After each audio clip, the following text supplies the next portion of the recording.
घर में अजीब सा सन्नाटा छाया हुआ था।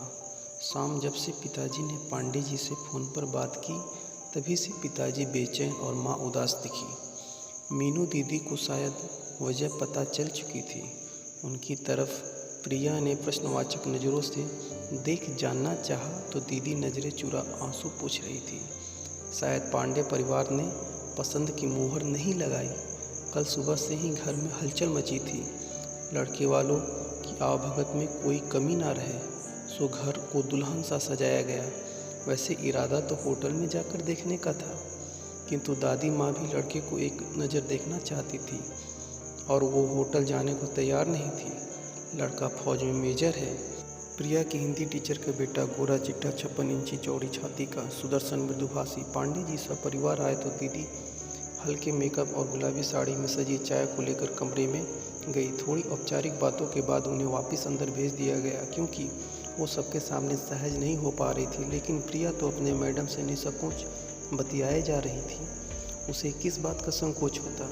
1 घंटा पूरा परिवार यहाँ वहाँ की बातें कर घर वापस चला गया और प्रिया डूब गई थी दीदी की शादी की तैयारी के सपनों में। अब समझ नहीं आ रहा था यह सन्नाटा क्यों है। वो तो सोच में डूब बैठी थी, तभी माँ कमरे में आई। प्रिया, तुम्हारी मैडम और उनके परिवार को मीनू की जगह तुम पसंद हो। वैसे हमने उनसे कह दिया कि शादी हम पहले मीनू की ही करेंगे। वो प्रिया से 6 साल बड़ी है और प्रिया की पढ़ाई अभी पूरी नहीं हुई है। लेकिन रिश्ता पक्का करने से पहले तुम्हारी मंशा जान लेना ज़रूरी है। तो सोच के बताओ, क्या तुम्हें रिश्ता पसंद है? प्रिया पर गाज सी गिर गई। यह क्या बात हुई भला? वैसे मैडम के बेटे में कोई बुराई तो नहीं थी, लेकिन दीदी की भावनाओं का क्या? वो जब भी उनसे मिलेगी तो दिमाग में यह बात नहीं होगी कि इनका रिश्ता मेरे लिए गया था। क्या खुद प्रिया के मन से यह ग्लानि जाएगी कभी? माँ, हम लड़कियाँ कोई सब्जी भाजी थोड़ी ही है कि यह नहीं तो वह मेरी तरफ से साफ ना है। आप मना कर दो। आखिर उन्हें भी तो पता चले कि अस्वीकार करने का दुख कैसा होता है। दोस्तों, आपको यह सामाजिक कहानी कैसी लगी?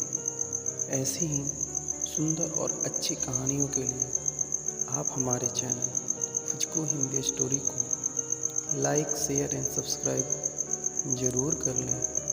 आपका सपोर्ट हमारे लिए नितांत आवश्यक है। आप हमारे चैनल को सपोर्ट ज़रूर करें।